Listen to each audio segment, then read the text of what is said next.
futuro da ciência social está ligado a aspectos do mundo real e virtual. Como nós iremos valorizar os movimentos sociais contemporâneos? E como o mundo real é transformado? Estes foram aspectos abordados pelo professor Renato Saul, na segunda parte da conferência, O Futuro do Presente. Confira! A linha dominante nas ciências sociais e na sociologia em particular segue tendendo a distanciar suas marcas de origem e de seus compromissos históricos com epistemologias contraditórias que banalizaram os resultados práticos imediatos e uma racionalidade não instrumental, orientada para compromissos éticos envolvidos na evolução do conhecimento da vida em sociedade. Inclina-se outra vez para a busca da centralidade ética do trabalho, agora ironicamente percebida como envolta no tempo do mercado, espaço social em que as relações entre passado, presente e futuro são traduzidas pela miopia congênita do presente. Lembrando aqui Galbraith, né? Galbraith dizia que o mercado não tem passado. E então, a partir dele, pode se configurar uma nova fraude, que se pode elencar junto às fraudes pouco inocentes que ele apontou. A fraude do presente perpétuo. Escapar dessa arapuca é muito difícil. Hoje nós vivemos uma época muito diferente, e eu não sou contra a multidisciplinaridade, de jeito nenhum. Eu sou contra esse ouvido, que nesse momento em que se realiza uma tentativa de unir conhecimentos, se abandone aquela linha normal, presente, passado, futuro. Essa é a minha grande preocupação. E eu me assusto com isso, eu vou te dizer por quê. Esta técnica de impor determinado tipo de procedimento, determinado tipo de conhecimento e desvalorizar outros, e eu vou dar exemplos depois de que outros são desvalorizados,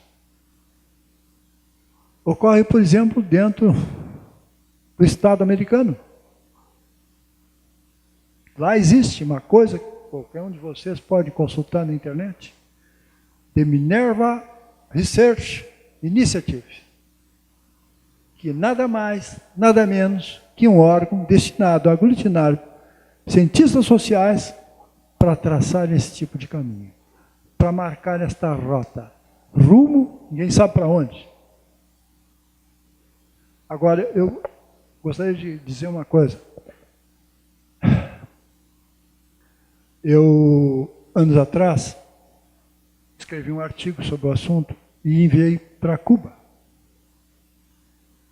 E foi relativamente bem recebido lá, porque a minha interpretação era a interpretação do que ocorria para a sociedade americana se institucionalizar.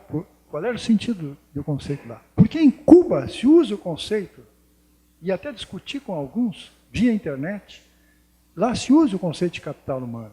Mas é outra coisa. É como Bourdieu usava o conceito de capital social, entende?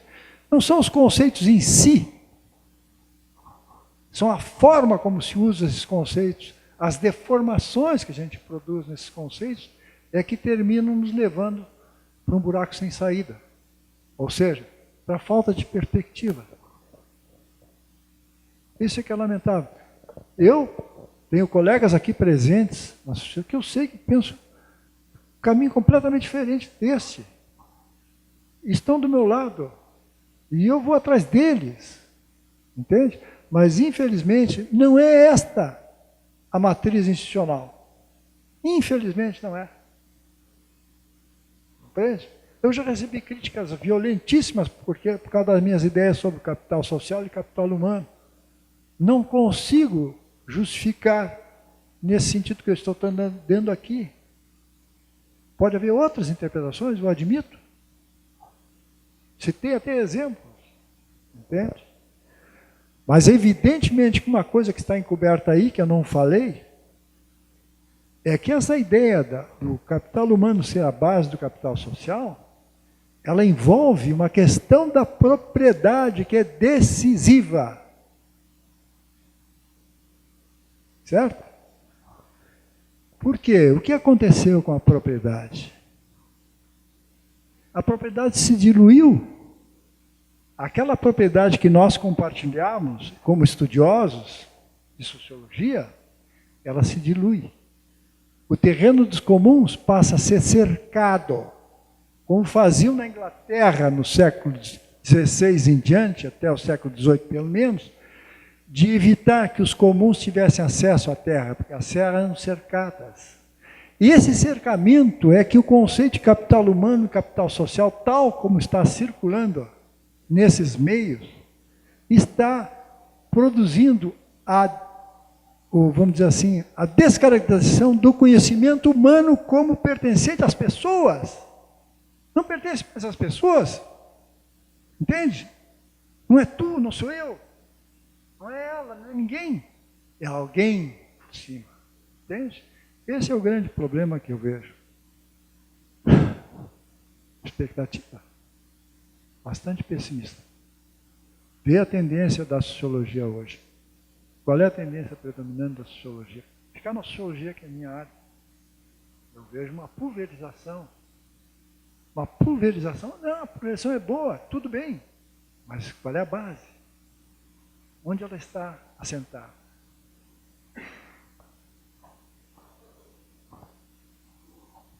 Esse é o problema. Eu confesso que eu simpatizo mais com a posição do John Kenneth Galbraith, que era um homem falecido em 2004, 2006, se não me engano, mas um homem extraordinariamente honesto. E vivendo toda a vida nos Estados Unidos, embora não fosse americano, sempre teve uma perspectiva crítica da sociedade em que ele vivia. Eu prefiro acreditar nele e destruir.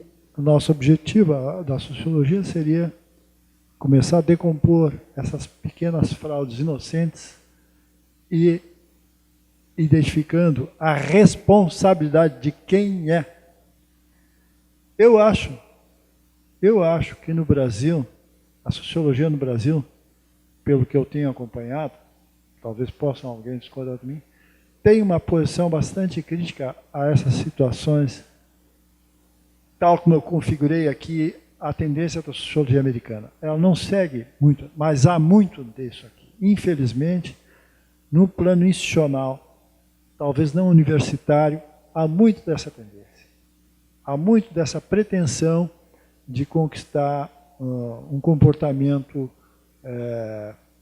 nessa direção. Infelizmente. Não sei. O que eu posso fazer? Eu só posso dizer como dizia o Paul Ricoeur. Será que estamos caminhando para um desastre total? Eu acho que, não estou falando em bomba atômica, embora essa questão exista, eu acho que o problema é intelectual. Não é? Nós temos que reagir intelectualmente para superar essa avalanche de teorias que nos querem impor e de cima para baixo, né? Através de órgãos de Estado. O que a gente vai fazer? A guerra, aquela guerra que existia antes quando existia a União Soviética, a Guerra Fria, agora virou uma guerra caliente, certo? Nós estamos vendo coisas absurdas. Quem é o maior infrator de direitos humanos no mundo? Quem é que o senhor considera? Quem mais viola direitos humanos no mundo? Não é esta potência que criou um órgão chamado de Minerva Research Initiative, reunindo pensadores sociais para promulgar esta barbaridade que eu acabei de mencionar aqui? Esse eu acho o desastre. pelo menos como intelectual. Agora, existem outras leituras que a gente pode fazer para perceber uma coisa que eu acho importantíssimo e que os sociólogos talvez tivessem que trabalhar. A questão das cidades. A questão das cidades, que é uma coisa que está próxima de nós, é só você parar na frente do espelho e perguntar assim, olhar para a sua janela e dizer, como é que era essa cidade 30 anos atrás? E você vai ver que houve uma terrível, assombrosa modificação. Então nós temos que pensar esse mundo novo. Entende? Esses movimentos sociais que estão por aí refletem isso. Aqui tem muita loucura junto, tudo bem, mas eles refletem esse anseio, esse desvario, em função de perspectivas que nunca estiveram abertas e agora se abrem. O transporte público, por exemplo, não é um objeto em si, mas ele representa alguma coisa, alguma meta que tu precisas atingir e não consegues. Entende? Há um livrinho que está saindo aí que eu não consegui ler inteiro. Eu comprei ontem, não consegui lê-lo. Do Márcio Porchman, sobre a falsa classe média. O que ele conta ali, pelo pouco que eu li, é extraordinário. Está mostrando, de certa maneira, como a sociedade criou uma série de expectativas. Eu não vou falar em partidos políticos, nada. Criou a própria cidade criou uma série de expectativas e elas não são satisfeitas. Entende? Então se cria uma imagem, se constroem imagens de classes sociais, de grupos sociais, que não são mais aquelas que a gente conhecia. Entende? É outra classe média, é outra classe baixa, é outra classe B. Que mundo nós estamos vivendo? Isso nós temos que me perguntar aqui agora, em Porto Alegre, no Brasil, ali em Santa Maria, sei lá eu. Entende? Que mundo é esse? Eu acho que eu não sei, eu estou um pouco jovem demais para entrar nessa, mas o meu desejo mesmo seria mergulhar profundamente nessas questões. Entende? Hoje, algum tempo atrás, eu fazia pesquisa em vilas aqui de Porto Alegre. Fiz pesquisa aqui numa vila que já desapareceu, ali na esquina da Praia de Belas com a Ipiranga. Havia uma vila pequena ali, eu andei entrevistando. Eu andei entrevistando pessoas que moravam numa vila perto do meu namorado, que é a Vila Caída do Céu, chamada, que foi transformada. E a gente, naquela época, a gente notava o tipo de pessoas que vinham para ali. Muitas vezes eram pessoas do interior que não conseguiam mais atividades lá no interior, então vinham buscar oportunidades em Porto Alegre. Outras eram famílias que se deterioravam aqui mesmo. Entende? Isso é que nós temos que ver hoje. O que está acontecendo? Eu não vejo fazer esse tipo de pesquisa hoje. Eu vejo pesquisas jornalísticas, certo? Que são um absurdo. Agora, eu gostaria de saber, eu gostaria de ter um pouquinho mais de chance de chegar perto e ouvir o que esse jovem, por exemplo, que vem do movimento Passe Livre, conversar com ele e saber que tipo de frustrações ele está enfrentando para partir para esta. Todos nós sofremos essas frustrações, entende? Agora, há épocas que nós não podemos mais fazer determinadas coisas e épocas que nós podemos fazer. Quem sabe eu perdi a minha oportunidade de fazer a mesma coisa há tempos atrás. Isso me joga numa outra questão.